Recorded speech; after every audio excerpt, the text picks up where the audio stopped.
Okay, guys, so here's the situation. This switch got so hot that all of the terminals melted in their positions, but we reheated them and made them all vertical again, including the one under my thumb that you can barely see. There it is. And now I have my finger on top of this bar. Now, you see these little triangular items on either side of the ball? We made those out of high temperature phenolic because originally they were made out of plastic and they melted. So watch this. If I can do it. Oops.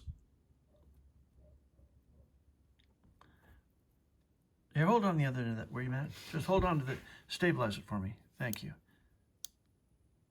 Okay. Dang it. Up, down, up, down.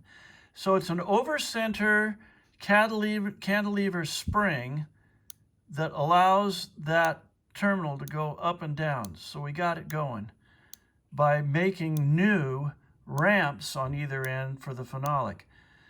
But we're not done yet because we still have to fit it back into the switch. But whatever got this thing hot, I mean, this thing was probably firing to a dead short somewhere, which melted it. You're going to have to find out what this is signaling that caused the problem.